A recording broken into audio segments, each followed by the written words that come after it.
जय परमेश्वर देवता लोगो, जय परमेश्वर। आज पेज नंबर 161 से जनहित में जारी है भाइयों।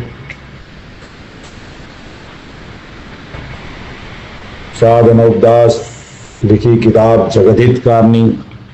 यह जगतहित कारणी जिसको श्री अनूप दास प्रिंटिंग प्रेस चावनी एरमपुरा में साहब के प्रसिद्ध किया। तारीख 17 अप्रैल सन 1909 जावेसाज बुद्धि 12 सवट 1965। परमात्मा ने नम। जय परमेश्वर।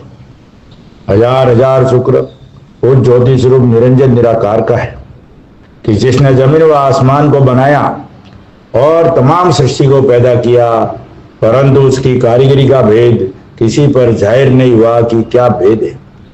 फिर मेरी जबान से ईश्वर परमात्मा की तारीफ अदा नहीं हो सकती।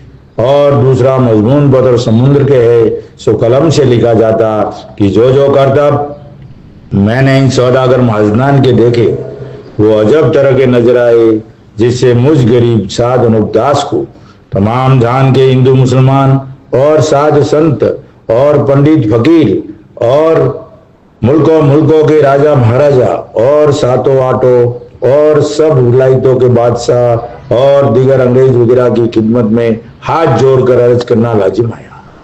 दोस्तों, ये अनूपदास जी महाराज पूरे विश्व को, सातों आठों विलायतों को, हिंदू मुसलमान अंग्रेजों को, साधु संत पंडित फकीर जोगी जति सबको हाथ जोड़ के अपील कर रहे हैं कि आज जो दुनिया में बुरा हो रहा है उसके जिम्मेदार हिंदुस्तान के सौदागर बनिए बेईमान लंका के ढेर है।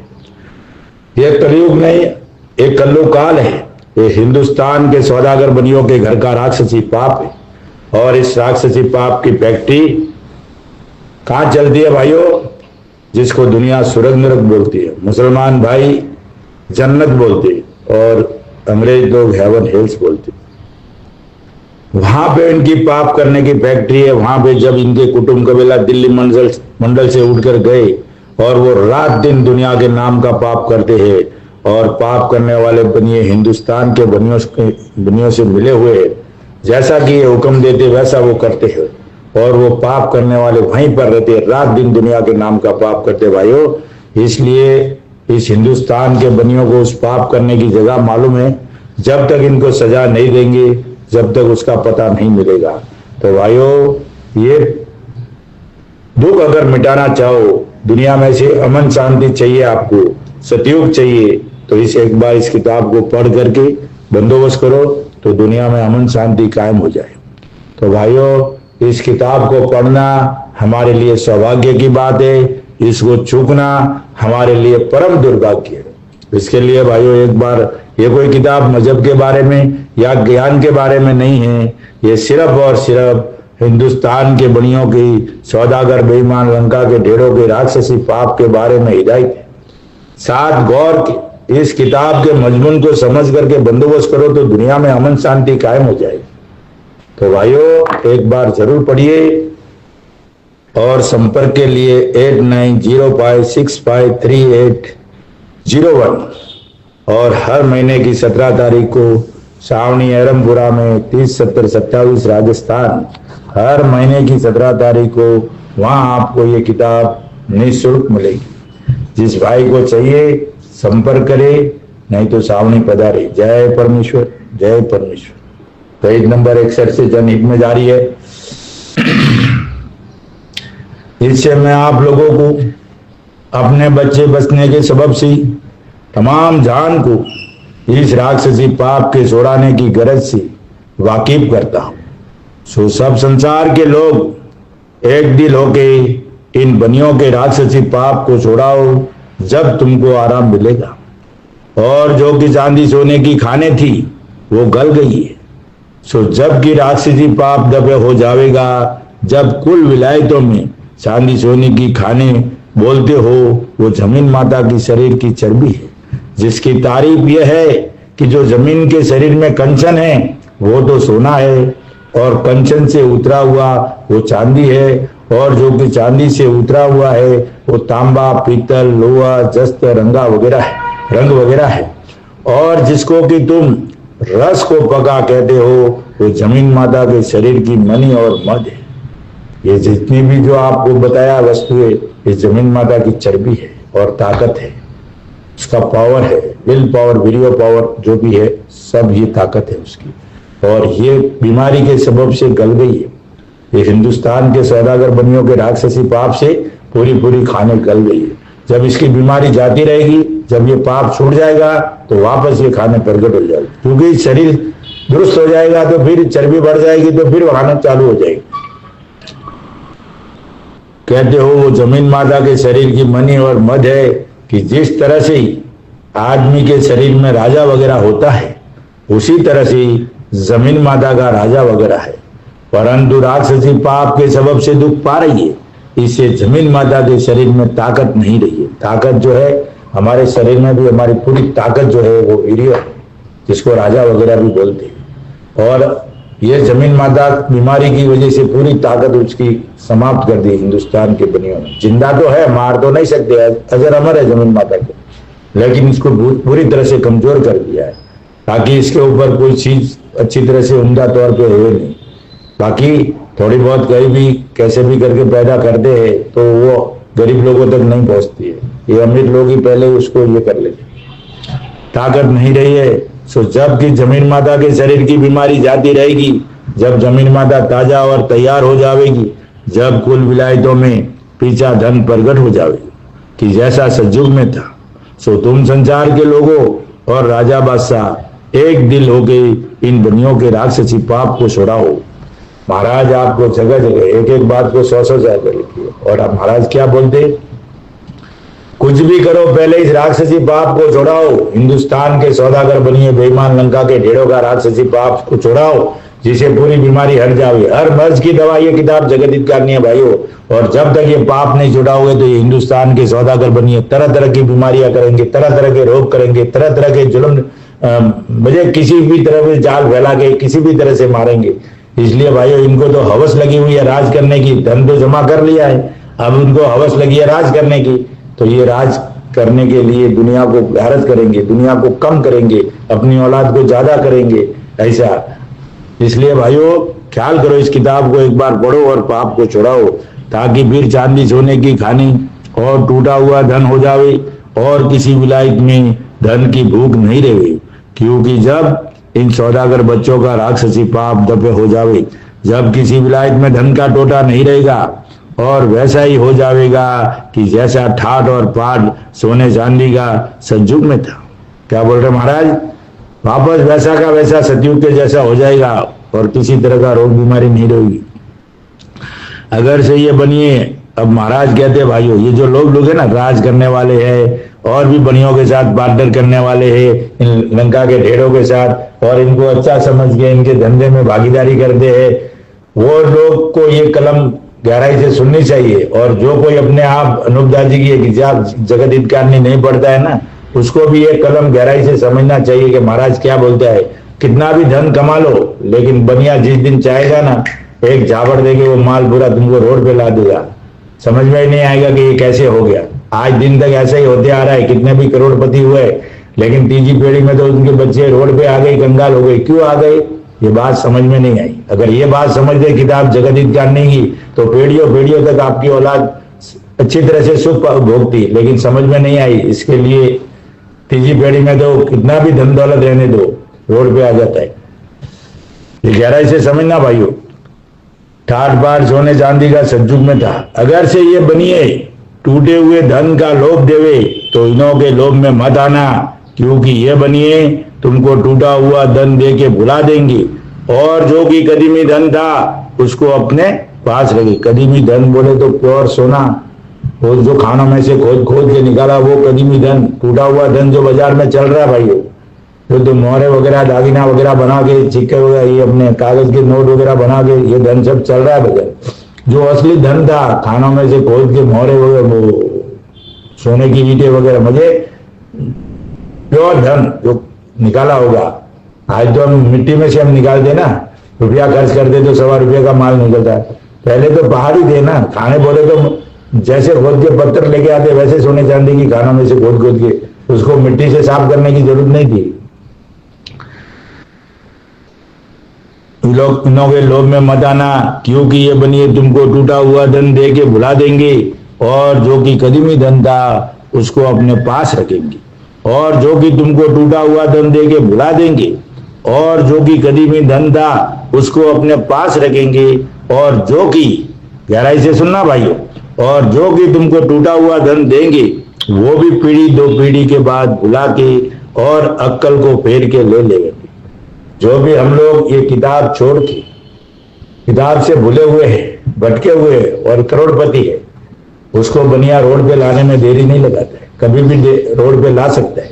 और हम इस किताब के साथ में अगर गलत काम से भी चलेंगे, या हम फरेब कर रहे या झूठी किताबों से चल रहे, तो भी बनिया रोड में लाने में देरी नहीं करेगा भाई। वो चाहे वैसा कर सकता है। तुम दौलतमंद हुआ तो तुम्हारी मेहनत से नहीं हुआ भाई, मेहनत से दौलतमंद कोई नहीं होता है, बेईमानी से होता है, और वो बनिए के सपोर्ट से होता है। जो भी दुनिया में पैसा कमाता है जबरदस्त, कुदरत तो धीरे धीरे चलती है। कुदरत की रोशनी कैसी है, कुदरत कैसे चलती है? कुदरत एक आदमी को खड़े खड़े करोड़पति नहीं करती है। कुदरत कैसी आती है? आहिस्ते आहिस्ते बढ़ती है। और वो बोलते ना भाई के सत्य की रोटी आहिस्ते आहिस्ते मिलती है, ऐसे एक साथ में नहीं मिलती है। तो भाइयों गौर करो, समझो इस बात को। जो भाई मानव मंडल में भी करोड़पति लोग बैठे, वो अपने आप को क्या समझ रहे क्या मालूम नहीं मुझे, लेकिन ये कलम पढ़ लो सभी लोग कि जिस दिन बनिया चाहेगा ना, रोड पे लाने की देरी नहीं करेगा। लेकिन ये किताब से मजबूत पकड़े ले रहेंगे तो एक बार वो बनिया भी सोचने मजबूर हो जाएगा रोड पे लाने में, फेर के ले लेंगे। परंतु तुम संसार के लोग तो निर्धन का निर्धन रखेंगे, तुमको तो निर्धन का निर्धन रखेंगे। इससे कुल पाप जमीन माता के नाम का छोड़ाओ। अब ये राज कर रहे मंत्री संतरी, लेकिन जब बनिया ठान लेता है कि उनको रोड पे लाने का है, तो एक झटके में कंगाल कर देते। अब ये हीरो लोग भी कितने पैसे कमाते, लेकिन इनके खर्चे भी इतने भारी है। अगर वापस काम धंधा चालू नहीं होगा तो कितने लोगों को देखा कि उनके खाने के वांदे पड़ रहे। बहुत दौलत कमाई, बहुत शौहरत कमाई, लेकिन मरते वक्त उनके पास खाने के वांदे होते, चाय वाले के पैसे बिल बाकी, किराने वाले के बिल बाकी। तो भाइयों गौर करो, उसके ऊपर ख्याल करो कि ये जो चाहेंगे वैसा ही होगा, तुम जो चाहोगे वैसा नहीं होगा। दुनिया में जो भी करते ना, वो ये चाहेंगे वैसा हो।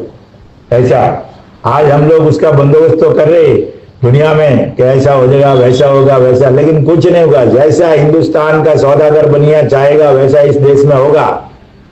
कोई किसी के कहने से कुछ नहीं होने वाला है। कितना भी बंदोबस्त कर लो, जो भी एकता कर लो, लेकिन बनिया चाहेगा।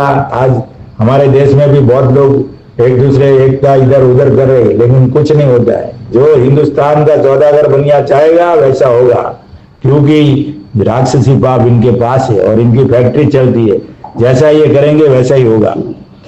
संसार के लोगों को तो सिर्फ इस फैक्ट्री में चेंद लगाने का ये किताब काम करती है। ये काम किताब जो पढ़ने वाला बंदा है ना, वो किसी का मोहताज नहीं है। वो सिर्फ परमेश्वर और अनूपदास जी महाराज के साक्षी में ये किताब पढ़ता है, वो परमेश्वर का बंदा बन जाता है। इसलिए भाइयों इस किताब को पढ़ना बहुत जरूरी है। संसार के लोगों को तो निर्धन का निर्धन रखेगी, इससे कुल पाप जमीन माता के नाम का जोड़ाओ, ताकि धन पीछा प्रकट हो जाए। और जिन शख्सों ने राक्षसी पाप चला चला के धन जमे किया था, उन शख्सों का धन राक्षसी पाप छुड़ाने वालों ने नहीं लिया। क्या बोलते महाराज, रावण का पाप छोड़ा रामचंद्र जी और शनिचर ने, उन लोगों ने वो पाप नहीं लिया। जो भी फौज में थे किसी ने भी नहीं लिया। वो धन था रावण का वगैरह, तो वहां का वहीं पड़ा रहने दिया। कंस का धन भी कृष्ण जी महाराज ने और किसी प्रजा ने नहीं लिया, वहां का वहीं पड़ा रहने दिया।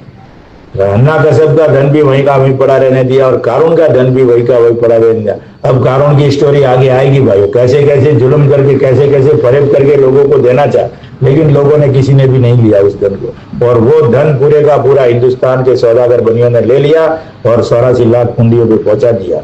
जिसको 12 तुम्बा धन, 12 डुंगरी धन कहते ना, वो पूरा समुद्र को बीच में पहुंचा दिया। धन जमे किया था, उन शख्सों का धन राक्षसी पाप छोड़ने वालों ने नहीं लिया और वहां का वहीं पड़ा रहने दिया। क्योंकि पाप तज जाने की वजह से जब पाप मिट जाएगा तो कुल विलायतों में पीछा धन सज्जन के जमाने की तरह से हो गया था। पाप मिट गया तो फिर चांदी के सोने की खाने वापस प्रकट हो गई, तो फिर वापस धन खानों में से खोद खोद के लाने लगे।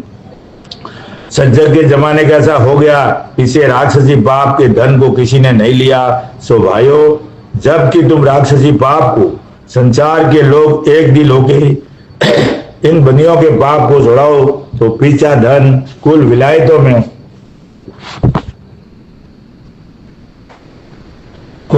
में हो जाएगा कि जैसा सतयुग में था। और जो धन की रावण ने संसार का राक्षसी पाप से लिया था, उस धन को संसार ने नहीं लिया। देखो भाई, आगे ना बात कि रावण ने जमे किया था ना संसार से राक्षसी पाप करके, तो संसार ने उस धन को नहीं लिया और हराम जाना। और जबकि कारून बादशाह ने राक्षसी विद्या का पाप चलाया था और कारून बादशाह ने भी कुल संसार का धन अपने काबू में कर लिया था, जिसका हाल तमाम दुनिया में लोग अपनी जबान से बयान करते हैं कि कारून बादशाह ने राक्षसी विद्या के पाप से कुल संसार का धन खींच खींच के 40 गज यानी 40 डुंगरी धन जमे। डुंगरी का मतलब हो गया पहाड़ के मौजूद पहाड़ 40 डुंगरी धन जमे किया था। कितना धन होगा भाइयों, ख्याल करो। आज वो धन हो जाए तो पूरी दुनिया की अर्थव्यवस्था चेंज हो जाए, सतयुग आ जाए। इतना धन हिंदुस्तान ने, और वो धन पूरा हिंदुस्तान के बनियों ने लिया। अभी महाराज खुलासा करेंगे। राक्षसी विद्या के पाप से कुल संसार का धन खींच खींच के 40 गज यानी 40 डुंगरी धन जमे किया था कारून बादशाह ने। इससे उस धन को दुनिया ने नहीं लिया और हराम बराबर जाना। हालांकि कारून बादशाह ने उस धन को देना चाहा। अब देखो, पूरी जिंदगी तो उन्होंने धन अपने पास रखा और मरते वक्त कारून बादशाह ने देना चाहा। हृदय परिवर्तन हो गया तो दुनिया को देने लगे, लेकिन दुनिया ने उस धन को नहीं लिया।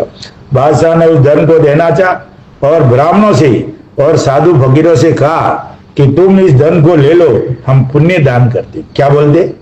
चोरी का धन जमे किया, राक्षसी पाप से धन जमे किया, फिर क्या बोलते कि हम ये दान देना चाहते, ये धन पुण्य दान करते हैं। तो भाइयों, उस वक्त के लोगों ने क्या जवाब दिया सुनो। इस धन को ले लो, हम पुण्य दान करते हैं। परंतु किसी ने नहीं लिया और ये जवाब दिया कि हम लोग धन को क्या करेंगे, क्योंकि जो धन तुम हमको पुण्य दान करते हो वो धन तुम्हारे राक्षसी पाप का जमे किया हुआ है। इससे इस दान को नहीं ले सकते, क्योंकि जो हम इस दान को ले लेवे तो हमारी औलाद डूब जाएगी। मुझे लोगों की नीयत कितनी साफ थी, साफ सुथरी थी, धन देख के पिघले नहीं। उस टाइम बुद्धि दुरुस्त थी भाइयों, तो किसी ने उस हराम समझा। हालांकि वो धन हरामी नहीं था, जमा करने वाला हरामी था, धन हराम नहीं था। ले लेते तो कोई हरज नहीं है, आगे महाराज खुलासा करेंगे। लेकिन उस वक्त इतने लोग दया धर्म में रहते थे, तो किसी ने उस राक्षसी पाप के जमे किए धन को नहीं लिया, तो हमारी औलाद भी डूब जाएगी। इस वजह से नहीं लेते। सो मेरे भाइयों, रावण वगैरह के दान को और कारून वगैरह के दान को तो किसी ब्राह्मणों ने और साधु फकीरों ने भी नहीं लिया और हराम के बराबर जाना। साधु फकीरों ने, जो फकीर लोग हैं मांग के खाते बेचारे, और भी किसी ने भी नहीं लिया। मांग के खाना मंजूर है, लेकिन हराम का धन नहीं लेना, जब ऐसी बुद्धि दुरुस्त थी। हराम के बराबर जाना। और अलावा इसके बादशाह ने चमड़े का रुपया चलाया था। आज तो भाइयों कोई 1 तोला सोना देगा तो बनी उसका बेटा बन जाएंगे और कुछ भी करने को लग जाएंगे, हनुमान जी के विरोध में खड़े हो जाएंगे। ऐसे ऐसे भी है भाइयों। इसलिए ये बात सोचने की या समझने की है। हराम के बराबर जाना। और अलावा इसके बादशाह ने चमड़े का रुपया चलाया। अब देखो बादशाह कैसी चालाकी करके वो चमड़े का रुपया चलाया, जिसकी ये तारीफ तमाम जान के लोग बयान करते हैं कि 1.25 रुपए की मेघ सोने की, क्या बोलते, 1.25 रुपए की मेघ सोने की चमड़े के अंदर लगा के ब्राह्मणों को देने लगे और कहने लगे कि इन रुपयों को तुम लो, जो धन था कि उस धन को तुम लो, इन रुपयों को तुम लो। लेकिन वो सोने का सिक्का, चमड़े का सिक्का बना के 1.25 रुपए की मेघ सोने की उसमें डाल के और उनको बोला तुम ये इस धन को ये बताना, दुनिया में अगर कोई पूछे तो ये चमड़े के बराबर जान के तुम इसको ले लो, इन रुपयों को तुम लो कि जो हम तुमको दान में देते हैं, परंतु तुम इन रुपयों को चमड़े के बराबर जानना। ऐसा ऐसा बोला, ऐसा ऐसा फरेब करके देना था, तो भी किसी ने उस धन को नहीं लिया। बराबर जानना और चांदी सोने का दान मत जानना, ऐसे ऐसे फरेब करके देना था, तो भी उन रुपयों को किसी ने भी नहीं लिया और दान का लेना हरामी जाना। परंतु वो धन भी जमीन के ऊपर ही पड़ा रहा। और किसी ने उस धन को नहीं लिया, सो उस धन को भी इन बनियों ने अपने कब्जे में करके ले लिया है। तो मुसलमान भाइयों, कारून के धन का भी आज तुम कोर्ट में केस कर सकते हो, रावण के धन का हिंदू भी केस कर सकते हो भाइयों। तो इसके लिए वो रावण का धन, कंस का धन, कारून का धन, हन्नाकशप का धन वो इन हिंदुस्तान के सौदागर बनियों के पास में, और ये किताब जगत हितकारिणी है, उस बारे में भी कार्रवाई कर सकते हो। आज वो केस वो बोलते ना रिजॉल्व करा सकते हो। तो इसके लिए भाइयों वो धन पूरा हिंदुस्तान के सौदागर बनियों के पास में है, और जल्दी से जल्दी उसकी कार्रवाई करने में लग जाओ, सोचने की बात ही नहीं है। अपने कब्जे में करके ले लिया है, इसे वो धन भी दिखने में नहीं आता है। और दुनिया ने उस धन को इस वजह से हराम जाना था कि जो जमीन पर चांदी सोने की खाने हैं, तो उसमें से ला ला कर बर्तन वगैरह बनवाएंगे और मोहरे वगैरह बनवा के खर्च करेंगे, और इस राक्षसी पाप के जमे किए हुए धन को हम क्या करेंगे। लोगों ने सोचा कि भाई खाने वगैरह है तो उसमें से लाके बनाएंगे, उनका राक्षसी पाप जमे किया हुआ धन हम क्या करेंगे। लेकिन दुनिया को यह मालूम नहीं था कि ये खाने भी गायब कर देंगे, खानों को भी गला देंगे, ये दुनिया को मालूम नहीं था। लेकिन वो धन ले लेते तो कोई हरज नहीं था। ये महाराज आगे कहेंगे, महाराज ने आगे बोला है भाइयों, लेते तो कोई हरज नहीं था, क्योंकि जमे करने वाला हरामी था, धन हराम नहीं था, जमे करने वाला हरामी था। मोहरे वगैरह बनवा के खर्च करेंगे, और इस राक्षसी पाप के जमे किए हुए धन को हम क्या करेंगे। इस वजह से उस पड़े हुए धन में से एक पैसा भी नहीं लिया और हराम के बराबर जाना, जिसकी वजह यह है कि खानों को लोग भूले नहीं थे। तो जबकि धन की जरूरत संसार में किसी को भी होती थी, तो संसार के लोग खानों में से खोद खोद कर ले आते थे। इससे उस जमे किए हुए धन की परवाह किसी को भी नहीं थी। और जो कि धन जमे किया हुआ था वो भी मालिक का ही था। सो धन तो हरामी नहीं था, धन तो हराम नहीं था, परंतु जमे करने वाला हरामी था, कि जो संसार के लोगों को दुख देके राक्षसी पाप से खींच लिया था। क्या बोलते महाराज, धन तो हराम नहीं था, परंतु जमे करने वाला हरामी था, जो लोगों को दुख देके धन जमे किया था, राक्षसी पाप से खींच लिया था और खींच खींच के जमे किया था। सो उस धन को अगर कोई भी शख्स लेता तो कुछ हरज नहीं था, अगर लिया भी होता तो कोई हरज नहीं था, क्योंकि अपने चोरी का वापिस होता है। धन तो हमारा ही था, हमारे पास ही जुल्म करके लिया था, तो ले लेने में कोई हरज नहीं था। लेकिन उस वक्त लोग दया धर्म में बहुत थे, तो उन्होंने हराम समझ के नहीं लिया। शख्स ले लेता तो कुछ हरज नहीं था, क्योंकि चोर किसी के मकान से धन चोर के, किसी के मकान से धन खींच के और चोर के ले जाता है, और धन का पता लगाकर चोरों को गिरफ्तार करा देते हैं। जब राजा बादशाह उस धन को चोर से पीछा मालिक को दिलवा देते हैं, तो मालिक उस धन को ले लेता है कि मेरी कमाई का धन था, क्योंकि चोर चुरा के ले गया था, सो पीछा मुझको मिला है। कुछ मैंने किसी का छीन के थोड़ा ही जमे किया है, उसका तो लेना वाजिब है, जिससे ले लिया है सो दुरुस्त बात है। फिर इसी तरह से अगर संसार के लोग इस राक्षसी पाप के जमे किए हुए धन को ले लेते तो कोई बुराई की बात नहीं थी। जय परमेश्वर भाइयों, बात ऐसी है कि अगर वो धन ले भी लेते तो कुछ बुराई की बात नहीं, कि अपनी चोरी का धन वापस होता है, इसे ले लेने में कोई हरज नहीं था। लेकिन लोगों ने नहीं लिया, क्यों कि वो नेक न्यायती में चलते थे, नेकी में चलते थे, इसके लिए धन लिया। और आज हिंदू मुसलमान और अंग्रेज भाइयों, उस धन की तपास करो, और वो जो धन था, कारून बादशाह का धन, रावण की सोने की लंका, हन्नाकशप का और कंस का, ये सब धन इन हिंदुस्तान के सौदागर बनियों, टूटा हुआ धन जितना भी था वो हिंदुस्तान के सौदागर बनियों के पास में, और इन्होंने लेके अपने कब्जे में कर लिया है। आज उस धन की भी पैरवी करनी चाहिए। अगर संसार के लोग इस राक्षसी पाप के जमे किए हुए धन को ले लेते तो कोई बुराई की बात नहीं थी, क्योंकि वो धन भी रावण वगैरह ने और कारून बादशाह ने बतौर चोरी के ही खींच खींच के कर लिया था। इससे उस धन को ले लेने में संसार के लोगों को कोई बुराई नहीं थी। खैर ये भी बेहतर ही है कि जो किसी ने उस धन को नहीं लिया, तो ईश्वर परमात्मा ने उस नेक नियति के सबब से संसार के लोगों को बहुत सा धन बख्शा और बख्शेगा। खैर के नहीं लिया तो भी कोई बात नहीं, ईश्वर परमात्मा बहुत धन बख्शेगा और बख्शेंगे, उसमें कोई चिंता करने की जरूरत नहीं है। लेकिन अभी ये राक्षसी पाप छोड़ाना चाहिए कि जिन लोगों ने राक्षसी पाप के जमे किए हुए धन को हराम जाना, क्योंकि उन लोगों ने उस जमे किए हुए माल को हराम समझ के राक्षसी पाप की पहचान शनिचर के कहने से करके राक्षसी पाप के करने वालों को तमाम जहान ने एक दिल होकर के गारत कर दिया और पाप का करना छोड़ा दिया, जिसकी वजह चांदी सोने की खाने फिर प्रकट हो गई। इससे संसार के लोगों को धन की तरफ से तकलीफ उठानी नहीं पड़ी। उस वक्त में फिर वो तकलीफ उठानी नहीं पड़ी क्योंकि पाप छोड़ा दिया था रावण का, कंस का, कारुण का, जैसे जैसे युग में, तो फिर वो धन वापस प्रकट हो गया, खाने प्रकट हो गए, तो उनको इतनी तकलीफ उठानी नहीं पड़ी। सो पहले जमाने की तरह से ये सौदागर हमाजनान राक्षसी पाप कर रहे, क्या कर रहे हैं, वैसा का वैसा पाप आज भी ये हिंदुस्तान के सौदागर बनिए बेईमान लंका के ढेर कर रहे हैं और धन को अपने काबू में कर रही है। सो अगर संसार के लोग एक दिल होके इन बनियों के राक्षसी पाप को छोड़ाओगे तो धन का टोटा नहीं रहेगा और वैसा ही हो जाएगा कि जैसे सतयुग में था, क्योंकि जमीन माता की बीमारी हट जाएगी तो जमीन माता पीछे तंदुरुस्त और ताजा हो जाएगी और खाने फिर प्रकट हो जाएगी।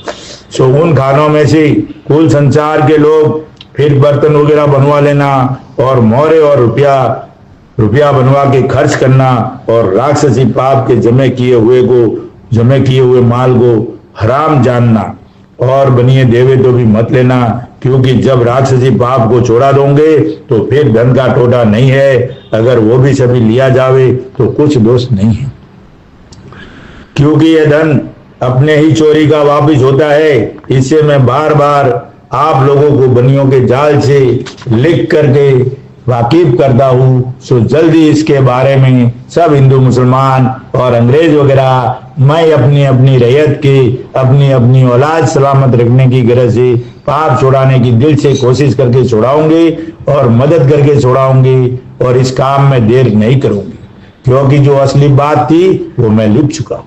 तो भाइयों, ये अनूपदास जी महाराज का फरमान है और अनूपदास जी महाराज ने इस हिंदुस्तान के सौदागर बनियों का राक्षसी पाप पकड़ के दुनिया के सामने ये बात रखी है। लेकिन अफसोस इस बात का है कि दुनिया की बुद्धि राक्षसी पाप से हिंदुस्तान के सौदागर बनियों ने इतनी भ्रष्ट कर दी है, इतनी कैद कर दी है कि इस बात की तरफ ध्यान ही नहीं जाता है, इस बात समझ में नहीं आती है। ज्यादा तो मैं क्या कहूँ आप लोगों से, जो अनूप मंडल इस किताब को लेके चल रहा है, अनूपदास जी का नाम लेके चल रहा है, अनूप स्वामी का नाम लेके चल रहा है, वो भी इस बात को अच्छी तरह से समझ नहीं पाया और बात रखने की उसमें भी वो बात नहीं है कि असली बात रखे। अभी वो लकड़ घालड़ी कूटने में और झूठी किताबें चलाने में ही माहिर है। असली बात को तो आज दिन तक 116 साल से क्या मालूम क्या वजह है इसकी, वो मैं नहीं जानता हूँ, लेकिन ये जो असली किताब है इस किताब को वो भी लेके नहीं आया।